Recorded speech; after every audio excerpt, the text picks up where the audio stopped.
रूपरेखा कुछ इस प्रकार से है। सबसे पहले मैं आप सबका औपचारिक विधिवत स्वागत करता हूं और साथ ही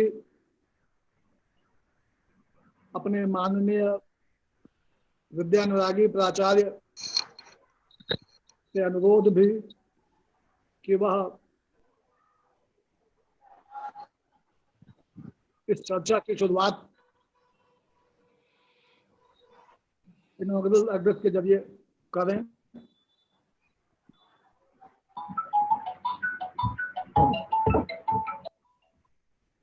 तदुपरांत प्राचार्य महोदय का उद्बोधन निश्चित है। उसके बाद जी नमस्ते सर, अनुमति दीजिए तो शुरू किया जाए। नमस्ते नमस्ते। नागर साहब जुड़ गए हैं ना, Chaitanya Nagar ji. Good morning good morning good morning good morning. चलिए चलिए हम लोग अब कार्यक्रम को शुरुआत करें। जी जुड़ गया जी। तो अब कार्यक्रम की औपचारिक शुरुआत करते हुए मैं इस आभासी पक्ष पर जुड़े और सुनने वाले इसलिए क्योंकि हमारा जो फेसबुक पेज है IQAC का प्रबोध, उस पर जो लोग जुड़े हैं अपनी सुविधा अपने मनोविज्ञान की ओर से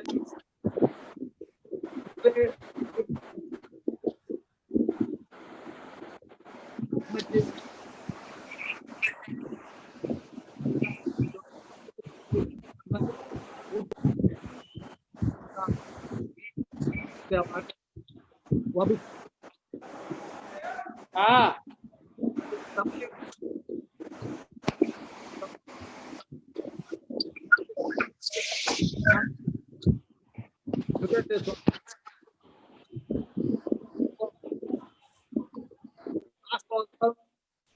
मैं स्वागत करता हूँ अपने यशस्वी प्राचार्य और विद्यानुरागी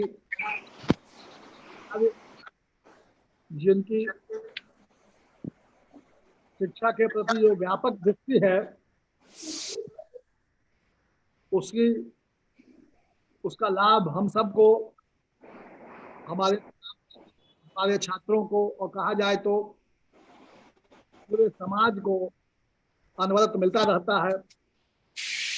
तमाम तरह के शैक्षिक और सहशैक्षिक कार्यक्रमों के प्रति उनकी अभिरुचि और उत्साह के हम सब न लाभार्थी बल्कि साक्षी भी हैं। इसका मैं विशेष तौर पर स्वागत करता हूं और विनम्र अनुरोध करता हूं कि आज के इस कार्यक्रम के लिए वह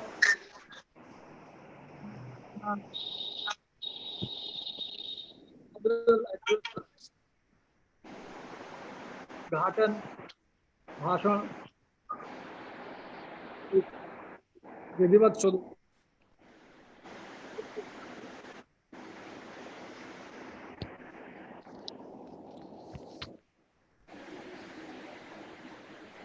आवाज नहीं आ रही आपकी जयमंगल देव जी। जयमंगल देव जी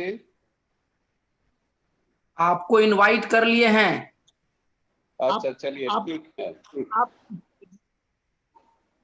चलिए बहुत बहुत अच्छा। जयमंगल देव जी बहुत बहुत धन्यवाद आपको कि आज इस बिहार में हमारे रिसोर्स पर्सन चैतन्य नागर जी हमसे जुड़े हुए हैं। सर्वप्रथम मैं चैतन्य नागर जी को अपने महाविद्यालय college of commerce arts and science में स्वागत करते हैं कि एक बहुत महत्वपूर्ण विषय को लेकर हम लोग आज एकत्रित हुए हैं। विषय काफी रोचक है, इसीलिए मैं अपने महाविद्यालय के मनोविज्ञान विभाग के सभी शिक्षकों को भी धन्यवाद देता हूं कि आप एक ऐसे टॉपिक को लेकर हम लोग के बीच ऐसे स्पीकर के साथ जुड़े हैं जिससे केवल शिक्षकों को ही नहीं बल्कि छात्र छात्राओं सभी को काफी इससे लाभ होगा। सत्य तो यही है कि ये टॉपिक स्टूडेंट के लिए तो जुड़ा हुआ है ही, लेकिन एक व्यक्ति के जीवन में के लिए भी ये काफी महत्वपूर्ण है, क्योंकि विषय है स्वयं को जानना, यानी कि अपने आप को जानना, अपने आप को जानना यानी नोइंग योरसेल्फ। और ये एक ऐसा दर्शन है जो व्यक्ति जानते हुए भी नहीं जानता है। ये इस प्रकार का एक फिलॉसफी है कि सभी लोग अपने को पहचानते हैं और अपनी शक्ति के अनुसार काम करते हैं, या यूँ कहें कि अपनी शक्ति से अलग भी रहते हुए काम करते हैं। लेकिन हमें इस संदर्भ में कई प्रश्न यहाँ उभर कर आते हैं। उस प्रश्न का जवाब अभी हमारे माननीय स्पीकर नागर साहब हमें देंगे कि जितने भी प्रश्न उभरते हैं कि क्या हम अपनी शक्ति के अनुसार आज काम करते हैं, क्या हम अपनी शक्ति से अलग काम करते हैं, क्या हम अपनी क्षमता के अकॉर्डिंग काम कर रहे हैं। पहले तो ये जानना बहुत जरूरी है कि हमें क्या करना चाहिए या हम क्या चाहते हैं। तो यानी हमारी शक्ति किस चीज में है, पहले उसे जानना बहुत आवश्यक होता है, और तभी हम जीवन में सक्सेस हो पाते हैं। आप देखिए कि आप एक घोड़ा का एग्जाम्पल यहाँ दे सकते हैं कि एक घोड़ा होता है, उसका काम होता है तेज दौड़ना, मगर वह अगर धीरे धीरे धीरे धीरे चलता है तो समझिए कि वो खुद को नहीं पहचानता है, वो स्वयं को नहीं पहचानता है, यानी अपनी शक्ति के अनुरूप वो काम नहीं कर रहा है। तो आज आवश्यकता यही है स्टूडेंट को कि अपनी शक्ति को वो पहचाने, अपने को पहचाने, स्वयं को पहचाने और उसके अनुरूप वो काम करे, तभी उसको जीवन में सफलता मिल सकती है। तो ये विषय जो चुनाव किया गया है, ये विद्यार्थियों को अपनी शक्ति के कैसे पहचान हो और वो जीवन में कैसे सक्सेस हो सकता है, सफल हो सकता है, सफलता कैसे मिल सकती है, ये सारे रहस्यों का अभी उजागर हमारे नागर साहब करेंगे। आप देखिए कि हम सभी लोग रामायण अभी देखे, इस लॉकडाउन में रामायण जैसे शीर्षक को सीरियल को देखा, और रामायण में बताया गया कि हनुमान जी बहुत शक्तिशाली हैं। अब मैं हनुमान जी की बात करता हूँ कि हनुमान जी बहुत शक्तिशाली हैं, मगर हनुमान जी को बचपन में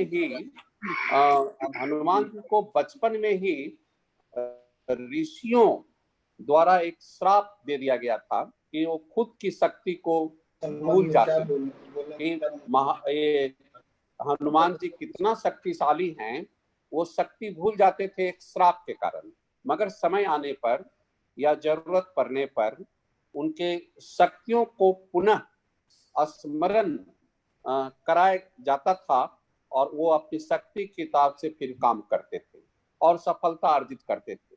तो आज हमारे स्टूडेंट को इसी प्रकार से जरूरत है कि उनकी शक्ति को हम लोग याद दिलाएं, तभी वो जीवन में सफल हो सकते हैं। तो कुछ लोग सारी जिंदगी काम करते रहते हैं और ये जान नहीं पाते हैं कि काम मेरी रुचि के हिसाब से है या बस हम यूं ही काम करते हैं। ये आप देखिएगा कि बहुत लोग काम करते हैं, जॉब करते हैं, नौकरी करते हैं, लेकिन वो सेटिस्फाइड नहीं होते अपने जीवन से।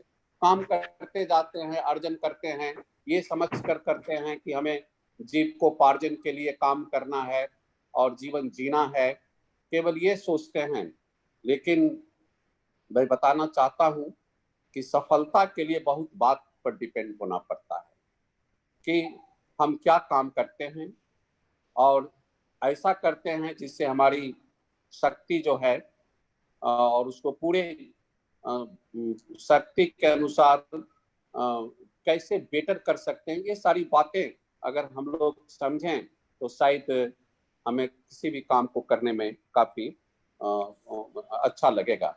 आपको मैं एक दो लाइन बताना ये चाहूंगा कि स्टूडेंट्स को चाहे किसी व्यक्ति को कोशिश आप जानते हैं कि हम लोग बोलते भी रहते हैं कि कोशिश करने वालों की कभी हार नहीं होती, कोशिश करने वालों की कभी हार नहीं होती। तो दोस्तों हमारे जो हैं, आप भी ऐसे अपने लिए कुछ समय निकालें और कुछ ढूंढने का प्रयास करें कि हम अगर कोशिश करेंगे तो हमें अपने पसंद का काम जरूर मिलेगा। और यहाँ पर एक बात और है कि हम नया काम करेंगे तो हो सकता है हमें शुरू में इसका लाभ प्राप्त नहीं हो, लेकिन धीरे धीरे जैसे जैसे हम आगे बढ़ेंगे तो उसका लाभ भी प्राप्त होगा और हम सफल भी हो जाएंगे। हम कभी फेल नहीं अपने लाइफ में होंगे। इसलिए हमारा मानना है कि हमेशा व्यक्ति को कोशिश करना चाहिए और कोशिश जो करता है वो कभी हारता नहीं है। तो आज के इस व्याख्यान में नागर साहब बहुत ऐसे प्रश्न को लेकर आए हैं। हम जब इस प्रश्न के इस टॉपिक के बारे में जाने तो हमें ओशो को याद आए, आचार्य रजनीश आए, रजनीश का याद आया कि इससे कुछ दर्शन आचार्य रजनीश के फिलॉसफी में भी हमें देखने को मिलता है कि अपने आप को पहचानिए, अपने आप को पहचानिए। लोग दुनिया को जानने की बात करते हैं और स्वयं को नहीं जानते हैं, जानते ही नहीं हैं बल्कि जानना ही नहीं चाहते हैं। खुद को जानना ही दुनिया की सबसे बड़ी नियामत है। आचार्य ओशो के दर्शन में भी यही बात कहा गया था कि खुद को जानना बहुत आवश्यक है।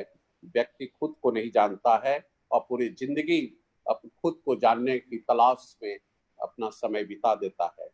तो इसी प्रकार की कई बातें हमारे सामने अभी आएगी और जो हम देखेंगे कि कैसे कैसे इस टॉपिक के द्वारा हमारे स्टूडेंट्स को लाभ दिया जाएगा। कुल मिलाकर इस टॉपिक में स्टूडेंट्स और किसी व्यक्ति की सफलता कैसे प्राप्त हो सकती है, व्यक्ति में क्या शक्ति होती है, उसकी पहचान बनाने के लिए आज नागर साहब हम लोगों के बीच हैं। मैं एक लाइन में कहकर अपनी बात को समाप्त करूंगा कि इससे जुड़ा हुआ बात है कि वास्तव में मुसीबतें एक शेर की तरह होती है जिसकी पूंछ में समाधान लटका होता है। बहुत बड़ा एक दार्शनिक ने इस संदर्भ में लिखा है कि मुसीबतें जो होती है, आज जो बात होती है शक्ति को पहचानने की, अपने आप को पहचानने की, उसी से जुड़ा हुआ प्रश्न यह है कि जो मुसीबतें होती है वो शेर की तरह होती है और उसका समाधान जो होता है उस शेर की पूंछ में लटका होता है। लेकिन हम शेर की दहाड़ से ही हम इतने आतंकित हो जाते हैं कि समाधान की तरह हमारा ध्यान ही नहीं जाता है। तो इसलिए आज के व्याख्यान में इसी बात का उजागर हमारे नागर साहब करेंगे कि खुद को आत्मबल के द्वारा, आत्मबल जो एक शक्ति है, उस शक्ति के द्वारा हम खुद को पहचानने की कोशिश करें और जीवन में सफलता को हासिल करें। नागर साहब आज जो विषय के साथ आज प्रवेश होगा काफी रोचक है, क्योंकि ये दर्शन कई पुरानों और बड़े बड़े धार्मिक पुस्तकों में भी ये बातें और मॉडर्न टाइम में ओशो ने भी इस पर बहुत बात कही है और हम पुराणों में भी कहा गया था कि अब हम एक लाइन बताना चाहेंगे कि पुराण में भी कई ग्रंथों में इस बात का उल्लेख मिला है कि ईश्वर हमारे भीतर है, उसे ढूंढने की कोई आवश्यकता नहीं है। हमारे समझ से व्यक्ति अपने को पहचाने, अपनी शक्ति को जाने तो उसकी सफलता जीवन में अवश्य मिलेगी। इन्हीं चंद शब्दों के इस बर्निंग इश्यूज में करते हैं और आज उनके लेक्चर से शायद हमारे स्टूडेंट्स को काफी लाभ प्राप्त होगा। बहुत बहुत धन्यवाद चैतन्य नागर जी, आपने हमारा निमंत्रण को स्वीकार किया और इसके लिए मनोविज्ञान विभाग के इंटायर टीम को भी मैं बहुत बहुत धन्यवाद देता हूं। विशेषकर जयमंगल देव जी, दिनेश जी और वंदना मौर्य जी और विभाग के सभी, तारणी जी आज जुड़े हुए हैं। तारणी जी को भी मैं महाविद्यालय का अवकाश प्राप्त होने के बावजूद वो आज भी हमारे परिवार के ही हैं और हमारे परिवार के ही रहेंगे, तो मैं तारणी जी को भी विशेष रूप से आज के इस उपलक्ष्य में स्वागत करता हूं और इस कार्यक्रम को प्रारंभ करने का शुरुआत अब किया जाए। बहुत बहुत धन्यवाद नागर साहब और जयमंगल देव जी, बहुत बहुत धन्यवाद आपको। Thank you. धन्यवाद सर।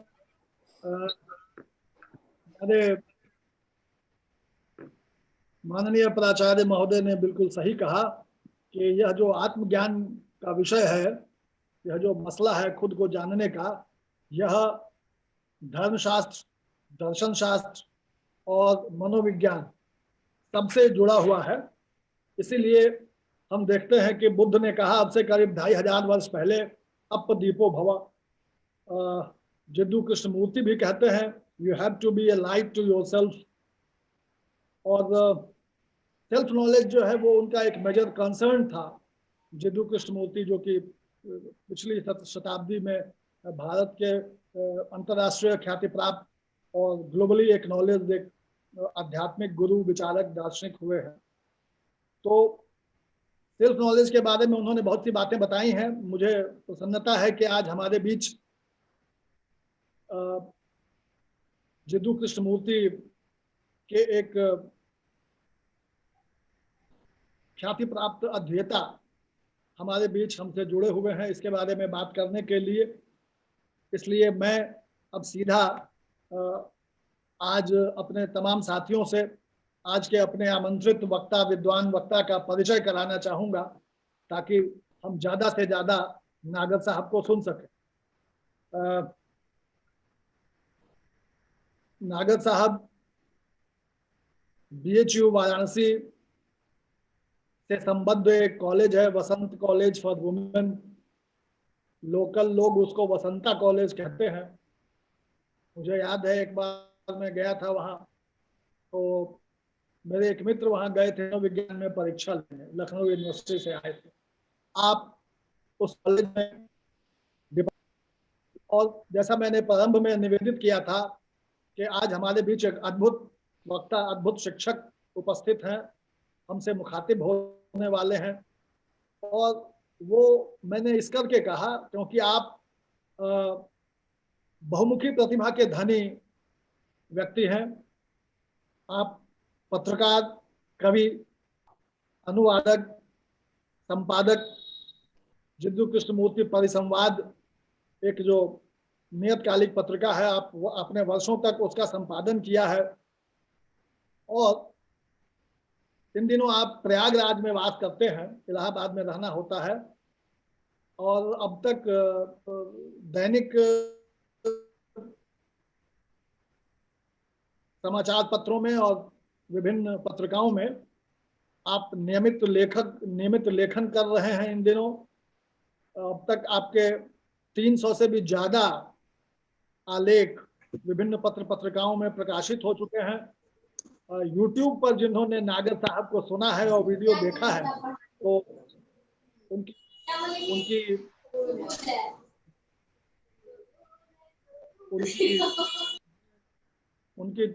उनका मंतव्य दिखाई पड़ता है। नागर साहब की न केवल आवाज, बोलते भी बहुत बढ़िया, एक मानने वाला मानता ही।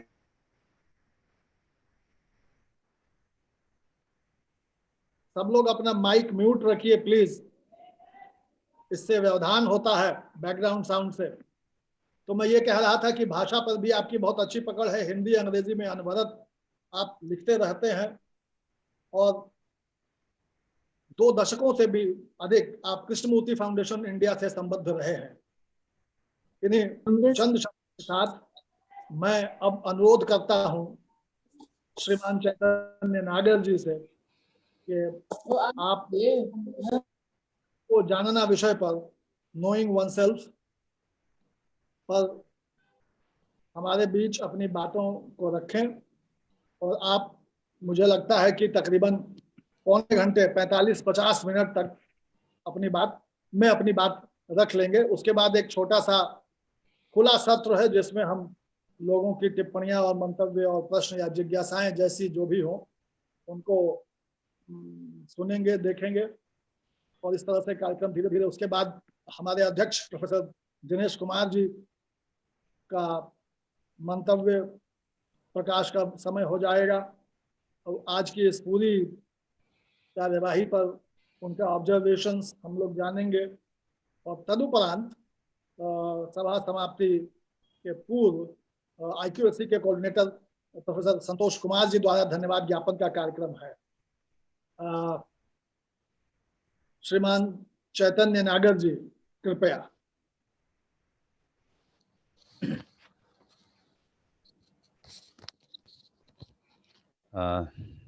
मैं ऑडिबल? क्या मेरी आवाज आ रही है? जी बिल्कुल। अच्छा, धन्यवाद आपको प्रोफेसर जयदेव, कॉलेज के प्राचार्य महोदय और सभी लोग जो यहाँ पर इस समय मौजूद हैं। आप अपना कीमती वक्त निकाल कर आए हैं मुझसे बातचीत करने। मैं इसे कोई लेक्चर नहीं कहता हूँ क्योंकि मैं एकेडमिशियन नहीं हूँ। मैंने कभी भी, हालांकि मैं कॉलेज के एक डिपार्टमेंट को मैंने 5 साल तक मैं उसका डायरेक्टर रहा हूँ, लेकिन मैंने एकेडमिक्स में कभी औपचारिक रूप से मैं उसका हिस्सा नहीं रहा हूँ, एकेडमिया से। इसलिए मैं खुद को एक अथॉरिटी नहीं मानता हूँ। मेरा विषय साहित्य रहा है, लेकिन मैं इसे एक तरह की ट्रेजेडी मानता हूँ, एक त्रासदी है कि हम लोगों की जिंदगी में ये जो स्पेशलाइजेशन और सुपर स्पेशलाइजेशन का एक दौर है जिसमें कि हम लोगों ने जिंदगी को कई हिस्सों में बांट दिया है। मेरी हिंदी उतनी अच्छी नहीं, हालांकि मैं हिंदी में लिखता हूँ जितनी जयदेव जी की और प्राचार्य महोदय की है, इसलिए उसमें बीच बीच में इंग्लिश के शब्द या वाक्य आए तो मैं क्षमा चाहूँगा, क्योंकि मुझसे कहा गया है कि मैं हिंदी में ही बात करूं और मुझे बहुत अच्छा लगता है कि मैं हिंदी में बात करूं। तो ये जो जिंदगी को हवाबंद कमरों में, वाटर टाइट कंपार्टमेंट्स में बांटने की जो प्रवृत्ति है वो बड़ी ही विचित्र है, क्योंकि उससे हम जिंदगी को पूरी तरह से उसकी समग्रता में नहीं देखते हैं और अपने आप को एक विशेषज्ञ मान लेते हैं किसी एक क्षेत्र का। तो ये जो विषय है ये साइकोलॉजी का भी है, फिलॉसफी का है, अध्यात्म धर्म का हमेशा से ये विषय रहा है कि इंसान क्या है। और शुरू में ये एक स्वाभाविक सवाल की तरह ही शुरू हुआ होगा, इसने जन्म लिया होगा इंसान के मन में कि वो वास्तव में है क्या। हालांकि अगर हम अपने समाज को देखें, उसकी पूरी व्यवस्था को देखें, तो पूरी व्यवस्था, पूरा ढांचा इस तरह का है कि आपको इस सवाल को पूछने, इसकी पड़ताल करने, इस पर बातचीत करने, इस पर सोचने से रोकता है। ये सवाल ऐसा है जिसके लिए आपके अंदर थोड़ी गंभीरता की जरूरत है, थोड़ा मनोवैज्ञानिक एकांत चाहिए इसके लिए। भौतिक तो हो सकता है न मिले आज की दुनिया में, अगर आप भाग्यशाली नहीं हैं बहुत ज़्यादा, तो आपको शोर शराबे में रहना है, शहरों में रहना है।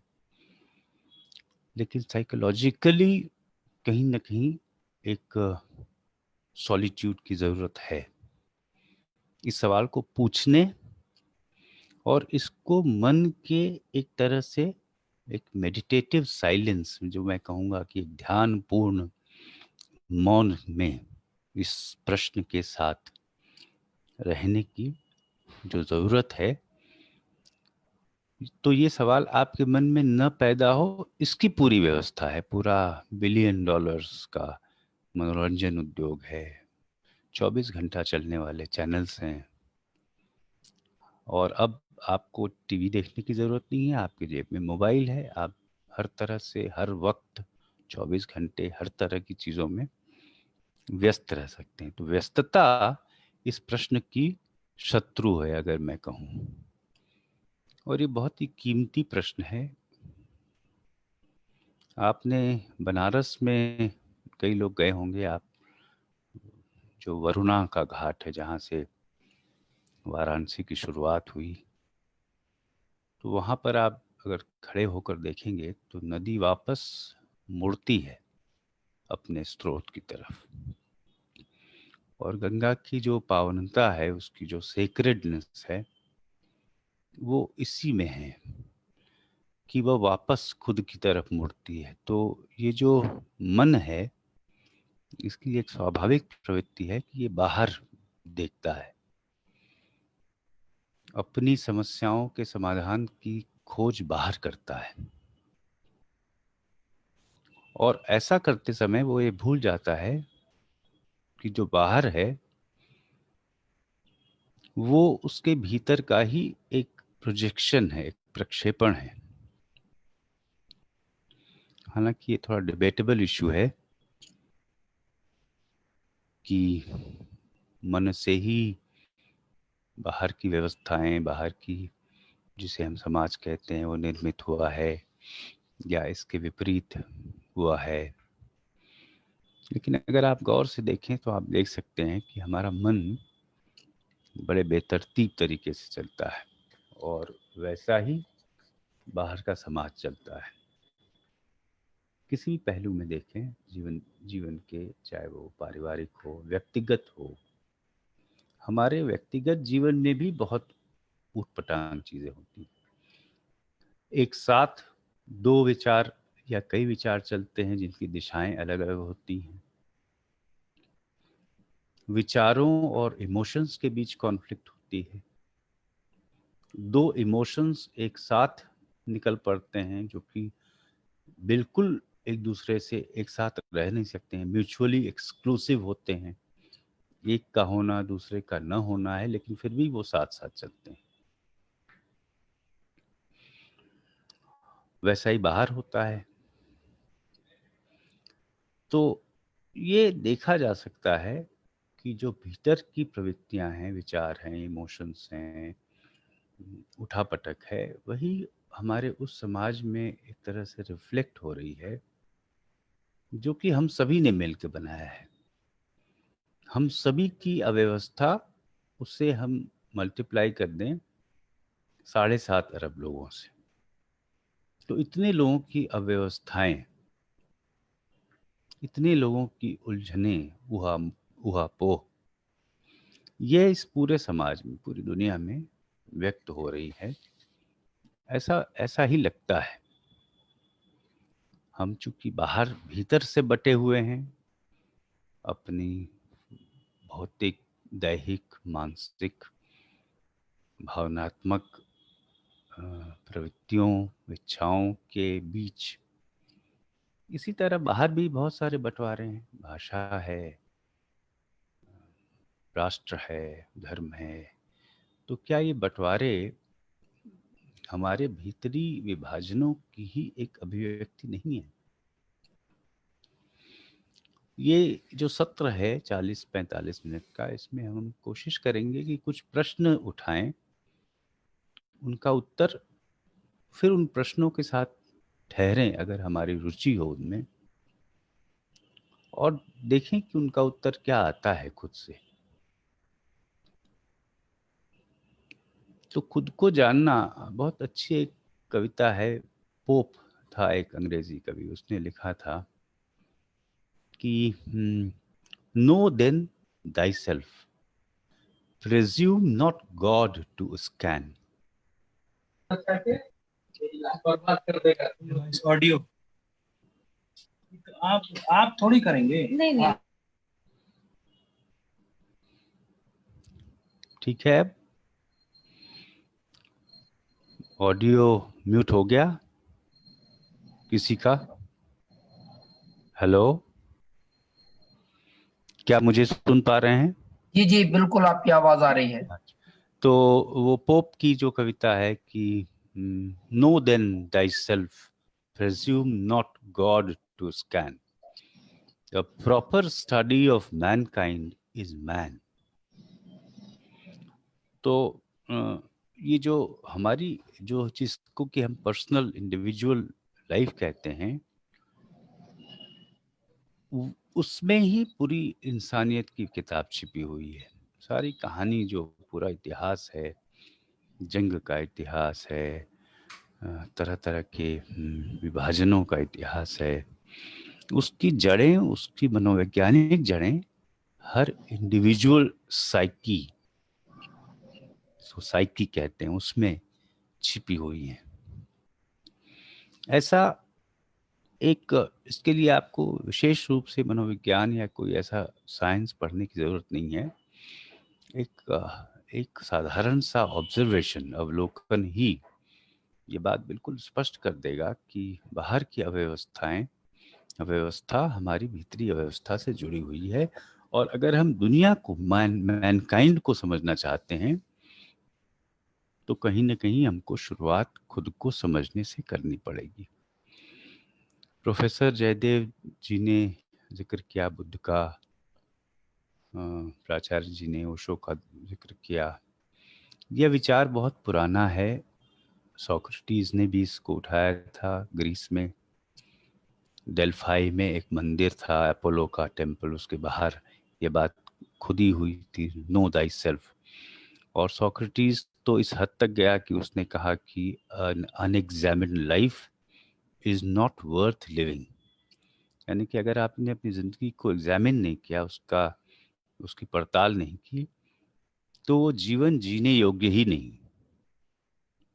इतने उसके एक तरह से स्वीपिंग रिमार्क्स थे, इस तरह के रिमार्क्स थे, एक तरह का वक्तव्य था जिसमें और किसी चीज़ की गुंजाइश ही नहीं थी। बिल्कुल उसने दावे के साथ कहा था कि एक ज़िंदगी जिसकी कि आपने पड़ताल नहीं की है, जिसको कि ठीक से देखा नहीं, निहारा नहीं, वो ज़िंदगी जीने के लायक ही नहीं।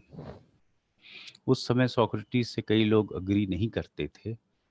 ऐसा बताते हैं कि क्रिश्चियनिटी में भी ऐसी मैन्युस्क्रिप्ट्स थीं जो कि कहीं न कहीं शायद दफना दी गई, जिसमें क्राइस्ट इनर पॉवर्टी की बात करते हैं, अंदरूनी मुफलिसी की, गरीबी की बात करते हैं कि उसको समझना ज़रूरी है। तो एक तरह से धर्म ने इसकी तरफ इशारा तो किया, लेकिन उस इशारों में कुछ परेशानियां भी पैदा कर दी। जैसे कि अगर आप वेदांत को पढ़ें या फिर इस तरह के किताबों को पढ़ें जिसमें पहले से ही ये परिभाषित है कि आप हैं क्या, अहम ब्रह्मास्मि, तत्वमसि, जैसे महावाक्य जो उपनिषदों में हैं, ये पहले से ही आपको परिभाषित कर देते हैं कि आप ऐसे हैं, आप अमर हैं, आप ईश्वर, स्वयं ईश्वर हैं, आप ही वो दैवीय जीवन का वो दैवीय आयाम आपके अंदर ही उपस्थित है। तो जब आप ऐसी बात को स्वीकार कर लेते हैं और उसको लेकर चल पड़ते हैं, तो आपको लगता है कि अगर आप बहुत ईमानदार एक सीकर हैं और अपने जीवन के एक बहुत ही गंभीर और ईमानदार और विनम्र स्टूडेंट हैं, छात्र हैं, तो आपको लगेगा कि इस तरह की जो पहले से बनी हुई परिभाषाएं हैं, उनको स्वीकार करने में अंदर आपके बहुत बड़ी एक जंग शुरू हो जाएगी। क्योंकि मैं अमर हूँ, और आप चारों तरफ देखते हैं कि लोग तो मर रहे हैं, मैं भी हर दिन मरता हूँ।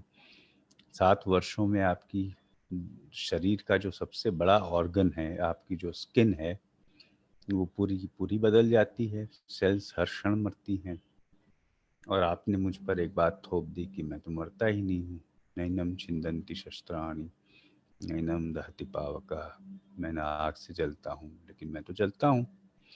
आप कहते हैं मेरे अंदर सिर्फ करुणा है, शांति है, प्रेम है, लेकिन मैं तो दिन भर झगड़े करता हूँ, मैं तो ईर्ष्या में भी डूबा रहता हूँ। मुझे किसी की अच्छी कार लुभाती है, मुझे कोई स्त्री भी आकर्षित करती है, और आप कहते हैं कि मैं तो आत्मा हूँ जो कि किसी को, जिसे कोई छू ही नहीं सकता।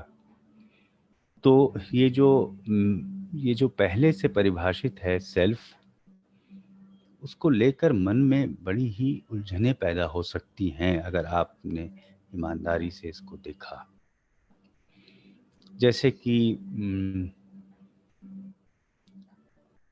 एक तो ये देखने की ज़रूरत है कि आप अपने आप को उस हाईएस्ट एक डिवाइन एक्सप्रेशन के साथ ही क्यों जोड़ते हैं। अगर खुद को जोड़ने की ही बात है, मैं देख रहा हूं कि चैट बॉक्स में कुछ लोगों के कमेंट्स आ रहे हैं, लेकिन यदि वे प्रश्न हैं तो मैं अभी फ़िलहाल उन पर गौर नहीं करूंगा। ये पूरी बातचीत खत्म हो जाएगी, उसके बाद ही करेंगे।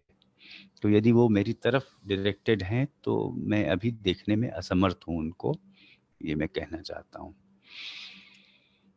तो अगर आपको खुद को आइडेंटिफाई करना है, सर्वोच्च के साथ जोड़ना है, तो आप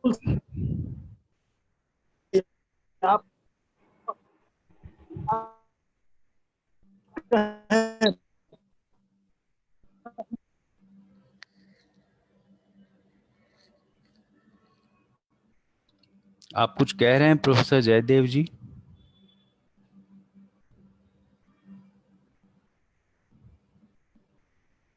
हेलो,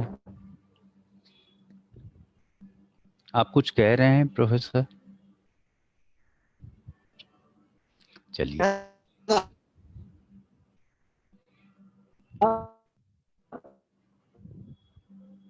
आपकी आवाज नहीं आ रही। मैं ये कह रहा हूं कि आप अपनी बात जारी रखें, कृपया प्रश्नों के लिए अलग से समय है, उन पर चर्चा करेंगे। ध्यान थोड़ा बढ़ता है, इसलिए मैंने कहा थैंक यू। सही बात है, सही। तो मेरा कहना है कि जैसे कि कोई कहता है कि मैं तो वो डिवाइन बीइंग हूँ वगैरह, तो मैं उनसे सवाल करता हूँ कि जब आप अपने आप को उस सर्वोच्च, तथाकथित सर्वोच्च सत्ता के साथ जोड़ते हैं, तो आप गरीबों के साथ क्यों नहीं जोड़ते हैं? आप पोल्यूशन के साथ, एक आपके गांव में नदी बह रही है जो कि प्रदूषित हो गई है, उसमें आप खुद को क्यों नहीं देखते हैं? आप इतना चारों तरफ अन्याय है, उसमें खुद को क्यों नहीं देखते हैं? क्यों आपने चुन लिया अपने लिए कि मैं तो एक ऐसा हूँ जो कि सबसे सुंदर, अमर है, अजर है, जिसमें कि जो कि पावन है? क्यों ऐसा क्यों किया है? ये सवाल भी पूछना चाहिए।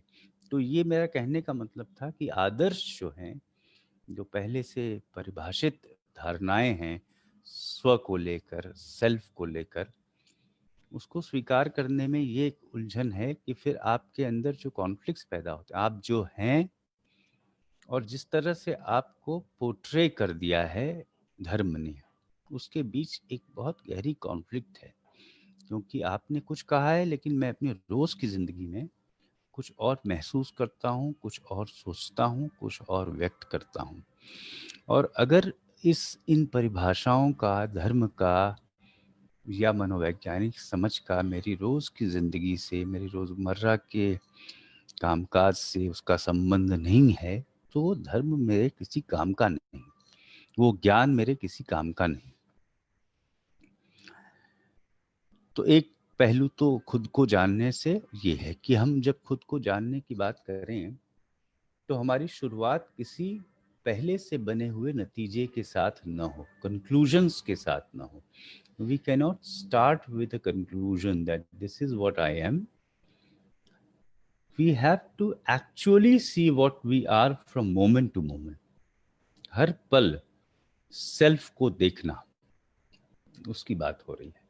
तो सेल्फ नॉलेज जैसी चीज कहना मुश्किल है, इसलिए सेल्फ लर्निंग शब्द अच्छा है। क्योंकि अगर आप नॉलेज कहते हैं तो इसका मतलब एक फिक्स्ड चीज है जिसके बारे में आपने जानने की शुरुआत की, आपने समय लगाया और एक कुछ खास विशेष समय की अवधि के बाद आप खुद को जान गए और अब आप पूरी जिंदगी उसी जानकारी या ज्ञान के आधार पर जिएंगे।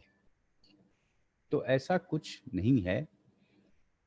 बुद्ध का जिक्र आया तो उन्होंने ये बात बार बार कही थी कि अनंत, यानी कि कोई फिक्स्ड सेल्फ नहीं है, इसीलिए सेल्फ नहीं है। सेल्फ का होना एक मुगालता है, एक भ्रम है, इल्यूजन है। वो एक इल्यूजरी मेंटल कंस्ट्रक्ट है जो कि जिसका अस्तित्व प्रतीत होता है लेकिन है नहीं, क्योंकि वो पल पल बदलता है। उन्होंने एक रथ का उदाहरण दिया था कि आप रथ में पहिया होता है, उसकी एक बैठने की जगह होती है, एक छत होती है, एक घोड़ा होता है, घोड़ा चलाने वाला होता है। अपनी सुविधा के लिए हम उसे रथ कह देते हैं,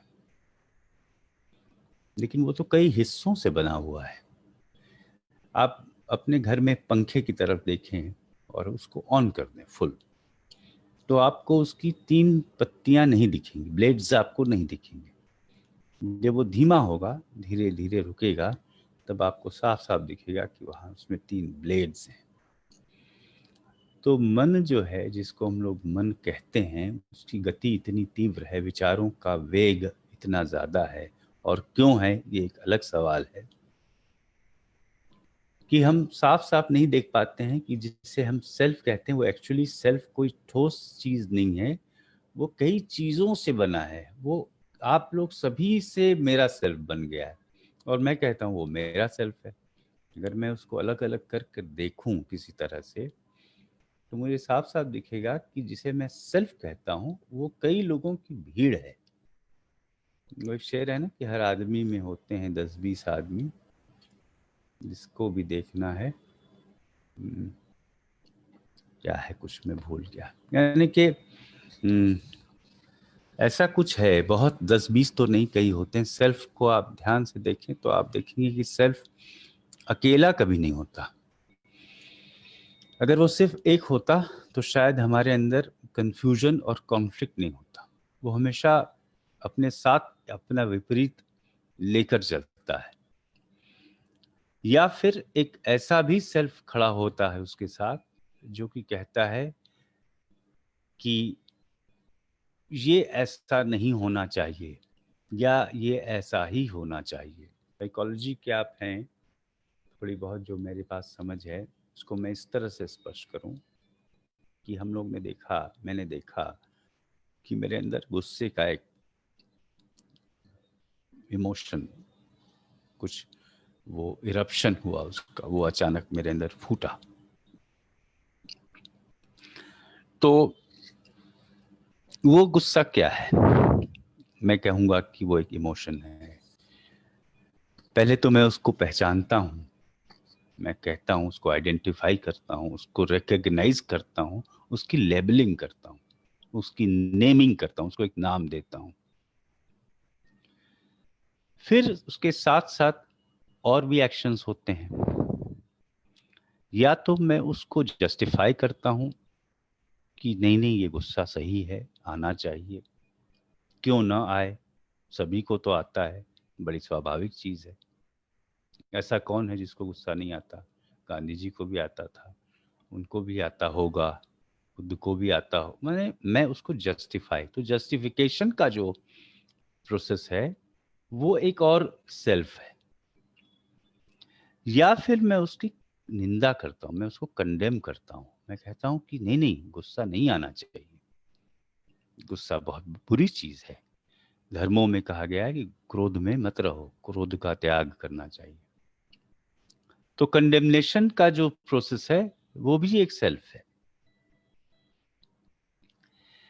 फिर मैं, चूंकि मैंने साइकोलॉजी पढ़ी है, तो मैं कहता हूं मैं सब्स्टिट्यूशन करूं, मैं गुस्से की जगह कोई और पॉजिटिव फीलिंग लाऊं।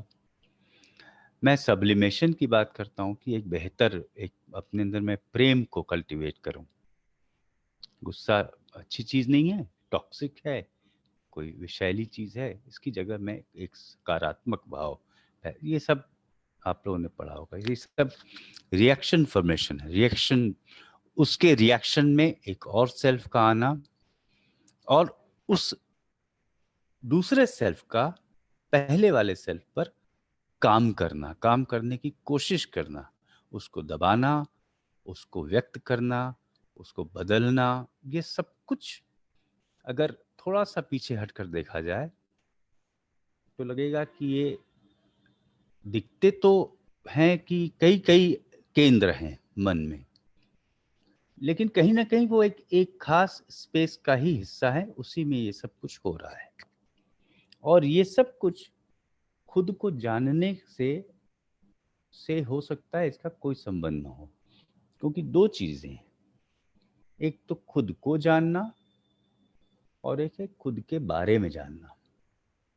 जब मैं खुद के बारे में बहुत कुछ जान सकता हूँ, as a psychologist, as a psychiatrist, as a psychotherapist, I know a lot about my emotions, my mental makeup, my aberrations, my feelings, my thoughts. I know a lot about them. लेकिन अपने, जैसे कि मैं किसी इंसान के बारे में जानता, मैं उसका चेहरा पहचानता हूँ, मैं उसकी आदतें जानता हूँ, मैं उसका पता ठिकाना जानता हूँ, मैं उसके शौक के बारे में जानता हूँ, लेकिन ये सब कुछ जानना भी उसको जानना नहीं है। किसी के बारे में जानना और किसी को जानने में फर्क है। तो किसी खास इमोशन के बारे में भले मैं बहुत सारी जानकारियाँ इकट्ठा कर लूँ, लेकिन इसका अर्थ ये नहीं कि मैं उस इमोशन या उस फीलिंग के सीधे सीधे संपर्क में हूँ, मैं उसे टच कर रहा हूँ, ऐसा नहीं भी हो सकता है। तो सेल्फ के बारे में जानना, सेल्फ को जानना नहीं। सेल्फ शब्द को अक्सर माइंड और ईगो शब्द को भी उसकी जगह यूज किया जाता है। सेल्फ वही है तो माइंड है, जिसको, जैसा कि हम माइंड को समझते हैं, ईगो जिसका मैं का भाव, और ये ताजुब इस बात का है कि हमारी भाषा में कुछ लोग कहते हैं कि सेल्फ एक लिंग्विस्टिक फिनोमिनन है, एक भाषिक एक संरचना है, एक भाषिक संरचना है। और आप अगर आप एक डायरी लिखें, एक पन्ना लिखें, तो आप देखेंगे कि आप जो मैं शब्द है, आई, पर्सनल प्रोनाउन, फर्स्ट पर्सन, तो वो कई बार आता है। हम जब बात भी करते हैं तो मैं अगर प्रत्यक्ष रूप से नहीं आया तो हम अपने अनुभव को व्यक्त करते हैं, अपनी नॉलेज को व्यक्त करते हैं। तो वो मैं शब्द अगर आप उसमें से हटा दें उस पूरे वाक्य, अपने वाक्य संरचना से, तो आप देखें उस वाक्य का कोई अर्थ नहीं है।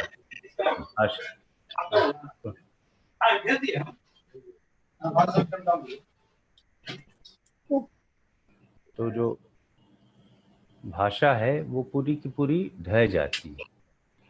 तो क्या मैं एक लिंग्विस्टिक फिनोमिनन, क्या वो स्मृतियां हैं?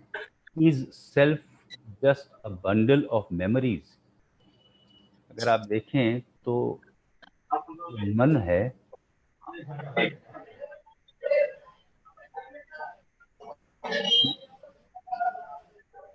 नेहा जी को म्यूट करने की जरूरत है। हाँ, तो आप देखेंगे कि सेल्फ माइंड हमेशा फ्यूचर और पास्ट के बीच पेंडुलम की तरह, जो घड़ी का होता है उसकी तरह घूमता रहता है। और पहला तो उन्होंने बताया कि सेल्फ की एक आदत है क्योंकि वो विपरीत के गलियार, कॉरिडोर ऑफ ऑपोजिट्स में रहता है। अगर वो क्रोध में है तो कहेगा क्रोध में नहीं होना चाहिए, वो हिंसा महसूस कर रहा है तो कहेगा मुझे हिंसक नहीं होना चाहिए। तो ये जो ऑपोजिट्स हैं, ऑपोजिट्स क्रिएट करता है, वो पास्ट और फ्यूचर के बीच रहता है। या तो हम अतीत की चिंताओं में व्यस्त रहते हैं, या फिर भविष्य, अतीत के अनुभवों पर सोचते हैं, या फिर भविष्य के बारे में फिक्र करते हैं। ये भी एक सामान्य आदतों में है सेल्फ की, मैं की। मैं एक नहीं होता, कई उसके केंद्र होते हैं मन में। चेतना में आप देखें तो वो एक साथ साथ एक ही चीज़ की इच्छा भी करता है, नहीं भी करता है। तो ये सब उसकी अभिव्यक्तियां हैं। क्या इन अभिव्यक्तियों को समझकर मैं को समझा जा सकता है? ये भी एक बहुत बड़ा प्रश्न है।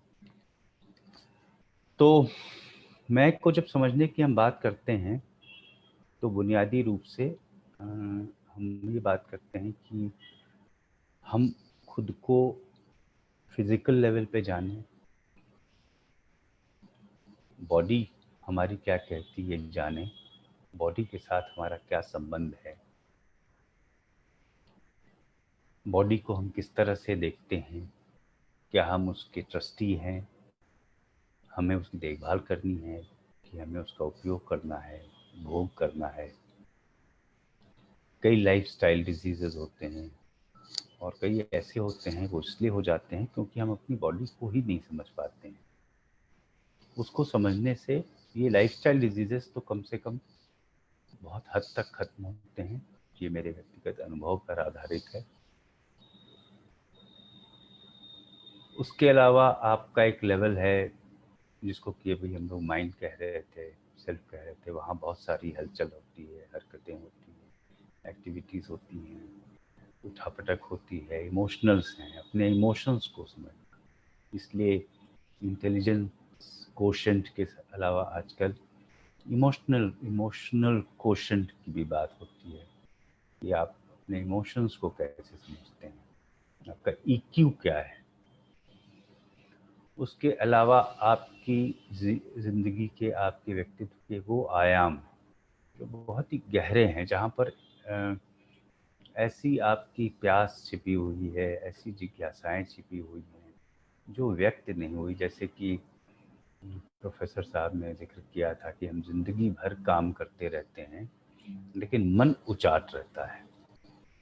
पूरी जिंदगी 40 साल एक ही काम किया लेकिन लगता है कि मन कभी लगा ही नहीं। तो वो क्या है, क्या चीज़ है जो भीतर से कुरेद रही है और कह रही है कि मुझे तो कुछ और करना चाहिए था। तो क्या हमने अपनी लाइफ में या हमारी परवरिश जिस तरह से हुई उसमें, हमारी एजुकेशन ने हमें इतना स्पेस नहीं दिया कि हम इस बात को समझ पाएँ, कोशिश करें कि वास्तव में हम क्या चाहते हैं। अपने फियर्स को हमने समझा क्या, जो हम चाहते हैं उसको करने में क्या फियर्स सामने आए। आपको किसी से प्रेम है, उससे विवाह नहीं कर सकते हैं क्योंकि उसकी जाति अलग है, उसका धर्म अलग है। क्या अपने भय हैं, उनको जानना बहुत बड़ा हिस्सा है। कुछ लोग ये मानते हैं कि बुनियादी तौर पर हमारे अंदर 2 तरह के इमोशंस होते हैं। अद्वैत कुमार, वो इमोशंस हैं भय के और प्रेम के।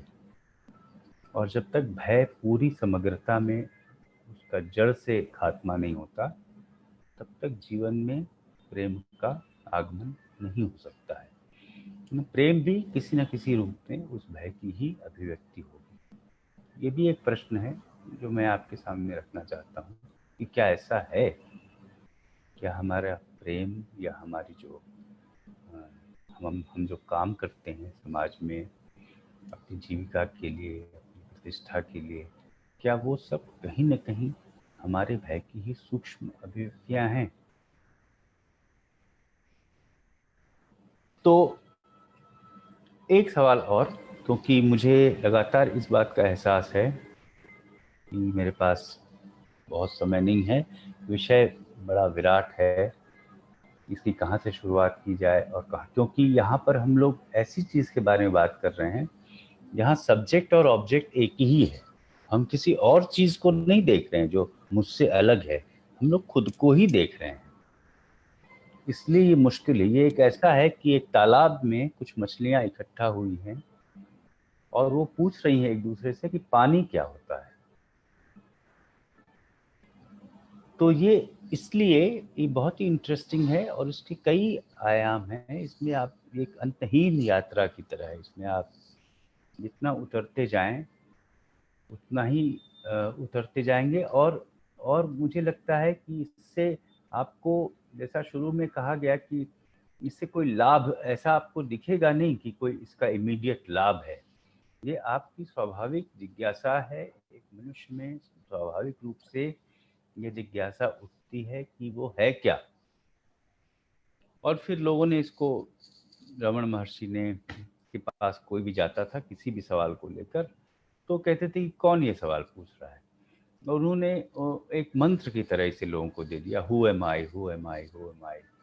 यही आप पूछते रहिए। आप कुछ भी महसूस करते हैं तो आप पूछते रहिए कौन महसूस कर रहा है इस चीज़ को। मुझे नहीं पता कि कितना कारगर है।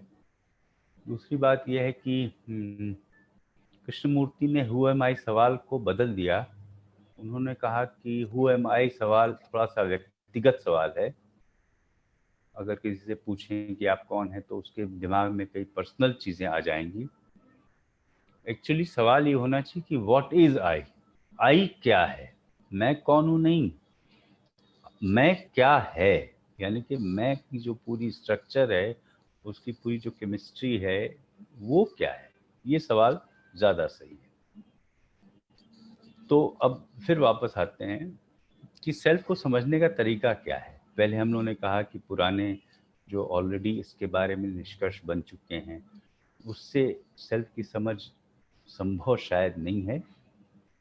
ये भी कहा कि खुद की तरफ मुड़ना एक बहुत कीमती क्षण होता है और हमेशा नहीं आता है, और ईमानदारी से और विनम्रता के साथ मुड़ना, अपने पूरे पुराने निष्कर्षों को छोड़कर खुद को देखना, ये एक बहुत ही दुर्लभ लेकिन एक बहुत ही कीमती क्षण होता है हमारे जीवन में, यदि ऐसा क्षण आ पाए तो। फिर हम लोगों ने कहा कि सेल्फ अकेला नहीं चलता है, अपने साथ कई और दूसरे सेल्फ्स को लेके भी चलता है। हमें ये भ्रम होता है कि एक सेल्फ बेहतर है। हमारे यहाँ इस तरह की धारणा भी है कि lower self, higher self, higher self को, लोअर सेल्फ को खत्म करना चाहिए। मुझ में शरण लो, मैं तुम्हें सारे पापों से मुक्त करूंगा, इस तरह के श्लोक भी हैं। क्रिश्चियनिटी में भी है कि he who follows me walks not in darkness. इसमें अथॉरिटी शब्द को समझने की बहुत बड़ी ज़रूरत है, क्योंकि अथॉरिटी इसमें आपकी कोई मदद नहीं करती है। ये पूरी तरह से एक ऐसी यात्रा है जो कि हमें खुद को करनी होती है। लोग इसकी तरफ इशारे कर सकते हैं। बौद्ध धर्म में कल्याण मित्र का एक की धारणा है। हम सभी एक दूसरे के कल्याण मित्र हो सकते हैं, लेकिन दूसरा जैसे कि प्रोफेसर साहब ने कहा कि आपका दीपो भव, B a light unto yourself, वो ही आखिर में आपको काम आता है। हालांकि ये पूरी एक कठिन जर्नी, आर्डुअस है ये जर्नी। इसमें शायद बहुत ज़्यादा धैर्य की भी आवश्यकता है, और सबसे ज़्यादा आवश्यकता है कि इसकी शुरुआत ही अपने कई तरह के निष्कर्षों और विचारों से मुक्ति। ये एक ऐसा प्रोसेस है जिसमें कि अनलर्निंग है और रीलर्निंग है। जो सीखा गया है ये नॉलेज का प्रोसेस नहीं है। नॉलेज का प्रोसेस है कि पुराने नॉलेज में नई नॉलेज जोड़ते जाना, यानी कि ये वो एक एडिटिव प्रोसेस है, जोड़ने वाला प्रोसेस है। और ये एक तरह से चीज़ों को हटाने का प्रोसेस है, अनलर्निंग का, अनकंडीशनिंग का प्रोसेस है। खुद को कंडीशनिंग से मुक्त कर कर फिर से नए सिरे से, जैसे कि मैं कई बार इस विषय पे बोल चुका हूँ अलग अलग ग्रुप्स में लोगों के सामने, लेकिन अभी भी मुझे लग रहा है कि मैं शायद पहली बार इसको फिर से देख रहा हूँ आप लोग के साथ बैठकर। तो एक बहुत सिंपल सा सवाल आता है कि सेल्फ को समझें कैसे। तो इसके लिए एक एक बहुत ही प्रैक्टिकल रास्ता है। रिलेशनशिप हमारे जो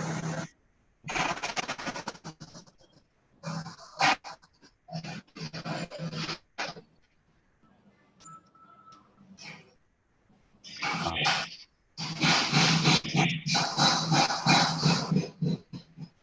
आवाजें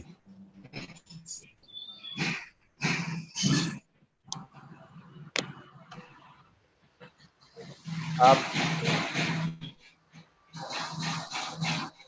डॉक्टर मिस्टर कुमार, आपके पास से बहुत आवाजें आ रही शायद।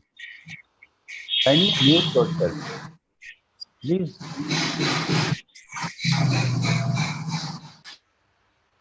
I can't speak. Yes, thank you.